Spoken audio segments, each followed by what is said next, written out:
I used to be so afraid to leave my room after getting punished, I would piss out the window. He's like, "I'll kill you. I'm gonna gut you." And he uppercut me and broke my teeth out of my mouth. And he pulls out a pocket knife and he starts walking towards me. He's gonna stab me with it. I really started to hate him. So then I really started contemplating killing the motherfucker in his sleep or killing myself. I started submitting that motherfucker when I was 16. It was a 3-part beating. So it starts over this game called, I think it was Uncharted 3 or Uncharted 4. What advice do you have for kids that are going through this kind of stuff right now? So I used to be so afraid to leave my room after getting punished, I would piss out the window. Because if I had even tried to go to the bathroom to go get a sip, yeah, I got beat the fuck out of for it. So I would piss out my window.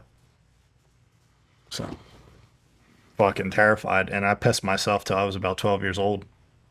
Wake up from nightmares and shit like that. So I think all the beatings and the I don't know if it's I don't know how the mind works, but I just think from all the like trauma of like shock of how bad you would get beat, I think just like led to like really bad nightmares, like devils chasing me and shit like that. So I had a lot of bad nightmares, seeing like I don't know if they were demons on the wall or whatever the fuck it was that I was thinking I was seeing. Obviously, it was not real, but yeah, I used to be in a really scared, dark place as a kid. So, damn, man. Yeah. What was what would the conversation be between you and your siblings? We wouldn't really like have a conversation other than that we would say we fucking hated him and that we were afraid of him. You know, we all used to say the same story so we wouldn't get in trouble. There's one instance I think, so I lied about turning on an electric heater. We were so poor. We got government assistance almost all my life. And, you know, after my dad had became disabled, like it was even harder, you know, and then our mom was never there to protect us from him because she was working. So that was when shit became scary because it's like, what are we going to do? Like, how are we going to fucking avoid this guy? We couldn't even take a fucking spelling bee. So you would have 20 words. This is part of homeschool curriculum. And you would write the 20 words on a, you know, lined piece of paper. And then you had in your homeschool book, you would, you know, spell the word. You would write the word. He'll read you the word and then you have to write the word. It was part of spelling. I mean, asking this guy just to take a fucking spelling bee was one of the scariest fucking build up the moment of courage parts of your life. Because the guy was so fucking aggressive. What the fuck you bothering me for? Get the fuck out of here. You see I'm fucking doing something? But get the fuck out of my face. So like we were afraid to learn. But our mom's at work. So how the fuck are we supposed to learn? And, you know, he would just sit there on his computer and fucking watch fight videos all day and talk to his friends and play video games or fucking, yeah. So it was a little bit scary. Did you guys stand up for each other at all? So unfortunately, no, but, yeah, so no, it was really like the girls really tag teamed me a lot. So I used to hate their guts because anytime there was a beating that was about to get served, they would all rat me out, or all blame me just because it was easy. And they didn't know any better. You know, it was just kind of what they were taught. It's what we were taught. And, you know, I was the boy, so I could handle it. But, yeah, I mean, my sisters used to be little, little mean people at one time. You know, I would get my ass beat and they'd walk by and smile at me and think it was funny. And I'm sitting there crying and, you know, screaming or whatever. And he used to do the most humiliating shit where you'd have to pull your pants down. And they're all sitting in the living room and you make them all sit in the living room and then fucking beat your ass bare naked in front of all of them, which was very humiliating. You know, you got 4 fucking sisters. I'm pulling my ass out in front of them just so you can beat me. And he would beat you till you cried, until you screamed. And that's how you would get split skin and shit like that. He'd hit you bare ass. Over the dumbest shit, man. But he would fucking tee off on me. And I wasn't getting slapped, bro. I wasn't getting, you know, like a spanking. I was getting fucked up. And I would have to cover like a real man and fucking shield and hide. So I wasn't, I mean, he broke 2 of my teeth. He fractured my orbital bone. Yeah, so the dude was, he actually broke my teeth in front of my friend. The first friend I'd had over, his name is Billy Cruz, and great kid, still friends with him today. He had a fucked up life too. And we were over playing video games, playing Call of Duty. Think I was whooping his ass as usual on there, and fucking, he was trying to like pick on me the whole time, pick on me the whole time. And I finally got sick of it. And I was like, dude, why do you always got to do this when my friend's over? That's all I said. Man, this dude jumped up and fucking punched me like he was fighting for a world title all the way into the kitchen. And I was covering up and he fucking uppercut me and broke my teeth out of my mouth. 13, 14 years old. And my friend's standing there like, what the fuck? Like, he got sent home after that. His wife, his second wife, watched me get beat to death basically and did nothing about it.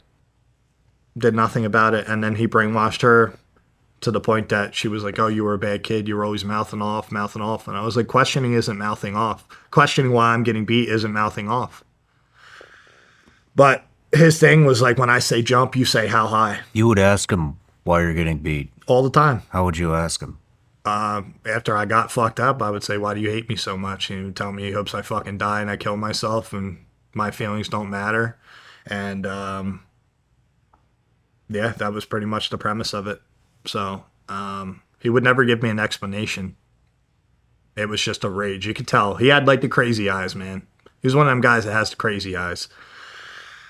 And I really started to fucking hate him. So then I really started contemplating killing the motherfucker in his sleep or killing myself. And that's when I had to get the fuck out of there. So, but he left my mom to lead up to that part. He left my mom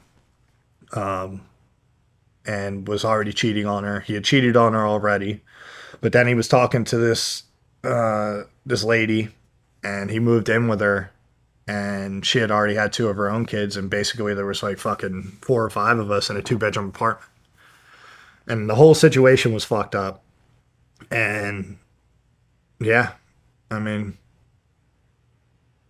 he did nothing with me. He told me if I joined the wrestling team, I can fucking walk to school. So that's where Will Harmon came into play, who was my wrestling coach, who would pick me up in the morning and drop me off. Sometimes I'd walk to school. If I ever missed the bus, you know, when I was living with him, I had to walk to school a couple miles in the winter. So it is what it is. I'm appreciative of Will Harmon. I think he saved my life in a dark place. He was the only person who looked at me and actually gave a fuck about me and said, yeah, I think you can do it. I think you can be a great wrestler. I think you can be an MMA fighter. I think you can I think Joe Pyfer can do whatever the fuck he puts his mind to. And he was the first person in my life that ever really made me feel like that. Like, man, somebody actually believes in me and cares about me because I'm just me, not because I am. Sam Orpiza, he tried to cut me off from jiu-jitsu at 15 years old. I started submitting that motherfucker when I was 16. And so I think it started fucking with his head, like, this kid's starting to get strong. This kid's starting to, like, I could manhandle him a little bit on the ground. And so I think that's why the beatings got worse. I think he was literally trying to beat me into submission and like being a coward and just always being under his thumb and never leaving him. I think that was his biggest fear, was once he realized I started excelling and getting in shape and really started loving it for myself from the time at 13 years old on, it was my way of like rebelling against him. You know, Jeez, dude. I was like, fuck you, I'll start doing this for me. And I remember telling him that one time, I'm not competing for you anymore. I'm competing for me. And I remember seeing, like, grit his teeth, like, pissed off. Like, if he could have killed me, he would have. And the amount of times that this man has threatened to shoot me is fucking crazy. Crazy. He would threaten to shoot you? All the time. All the time. All the time. And thank God, when I lived with him, he didn't have a gun. But then his fucking wife had a gun, a couple guns. And he made sure to tell me he had them. He threatened to kill my coach. My high school coach in a Wawa, or threatened to beat his ass. I don't remember which one. He either threatened to kill him or threatened to beat his ass. But he was like, you're the one helping my kid. And he was like, yeah, I should fuck you up or something like that, or I should fucking kill you. And it was like, for what? Because he's being the father role that you wouldn't be, you know, because he gives a fuck and you don't. And, you know, but I think my biggest gripe with that guy is the lack of remorse and the lack of accountability. He's not a man. Men take accountability. Men face, you know, they face the choir and they say, hey, I fucked up. Never has he ever done that. And anytime, the worst part after I had left was that he made fun of the fact that I was sleeping in a park. Mind you, I slept in a park for less than 2 weeks. And I joined the wrestling team, so I would shower there. I got 1 free meal from school. Hold on. Whoa, let's go back. So, one thing that is on my mind is you know, you had just said that you had thought about either killing yourself or your father. So I mean, what were those thoughts like? Yeah, man. So Which one were you leaning towards the most? killing myself. Yeah. How were you going to do it? Um, the only thing that ever came to mind, because it was the only thing I had access to, was cutting my throat. Jeez. How old? I was 15.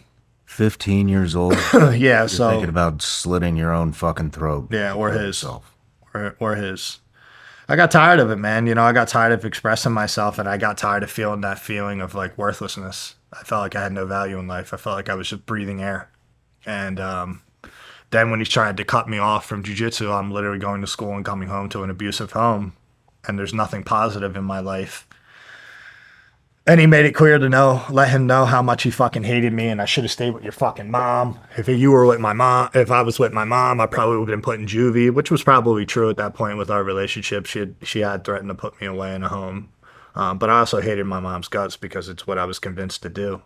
And I started cursing at my mom, before we had left, tell her to fuck off. And one of the worst things for me that I still feel bad about with my mom is lying about where my dad was when he was cheating on her, because I was given that responsibility to not tell. I know. Yeah. You knew. So when she left, there was one instance, he took advantage that I love video games. And it was the only thing I had. I didn't have friends come over all the time. You know what I mean? It's not like I had a cell phone, unless I had like a little phone, but I had like two people's numbers, his and like one friend. And one time it was like 2 a.m. and he fucking leaves. This is actually a great part to tell.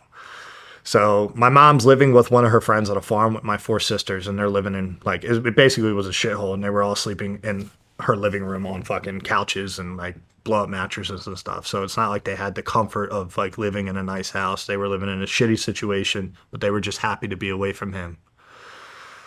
And I wasn't. I was stuck with him, and she was gone for about 6 months, and me and my father lived on instant oatmeal for breakfast, lunch, and dinner, besides the free lunch that I would get sometimes from the school.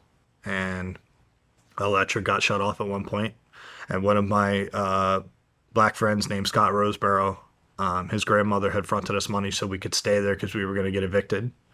And then our electric got shut off, and she paid that. All for him in the end, short story, all for him in the end to call him a racial slur, which you know what that means, and never pay her back.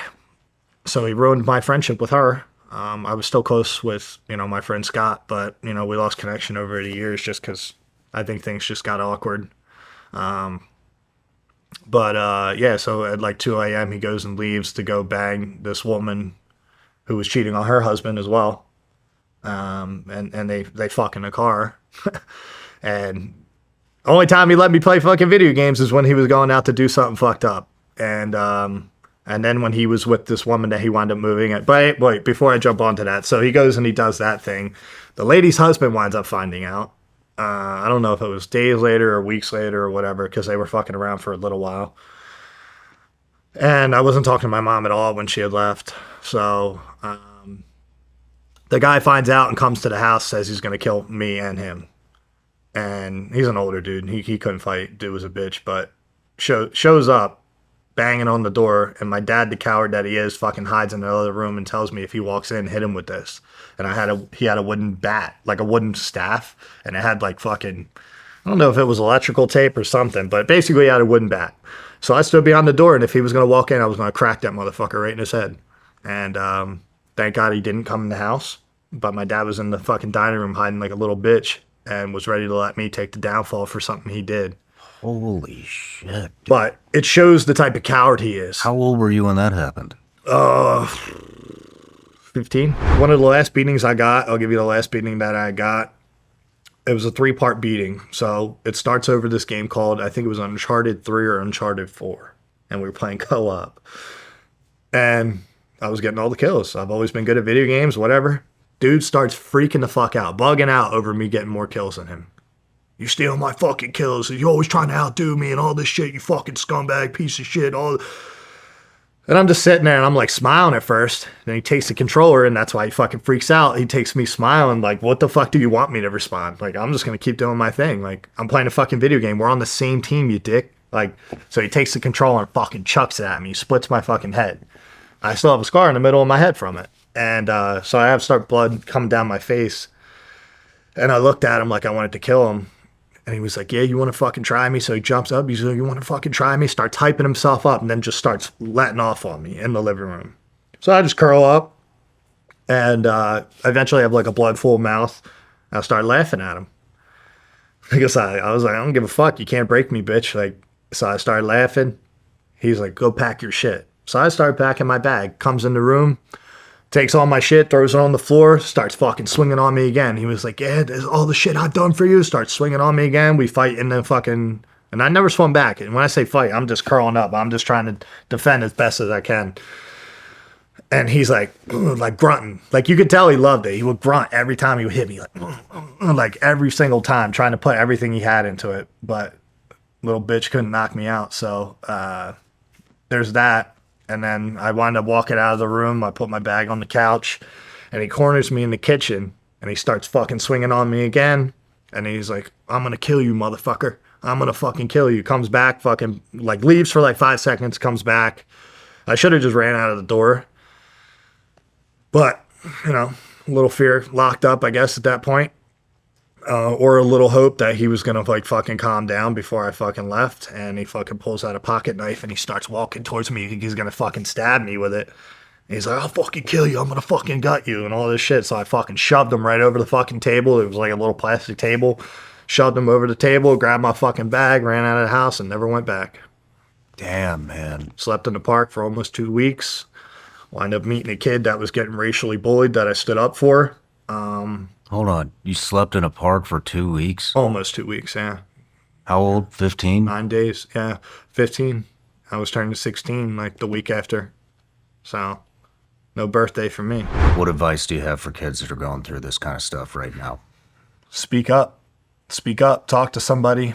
If you don't know who to talk to, find somebody. Get an opinion. You know, gather information is the best thing you can do.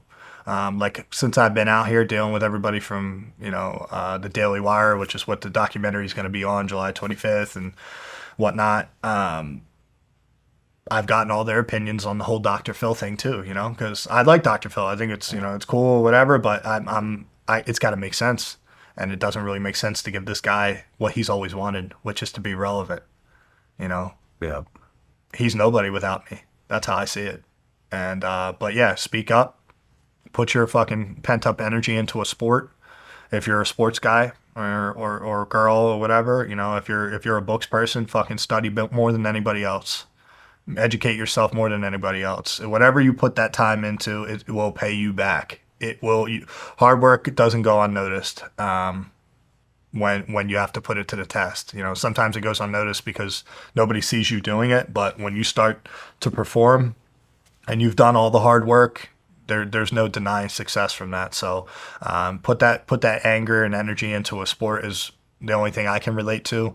And no matter how crazy an idea, within reason, I'm not talking about these fucking fruitcakes in the world today, but as long as you have that self-belief that you can go on and be something fucking big, why can't you? No matter where you're watching Shawn Ryan Show from, if you get anything out of this, please like, comment, subscribe, and most importantly, share this everywhere you possibly can. And if you're feeling extra generous, please leave us a review on Apple and Spotify podcasts.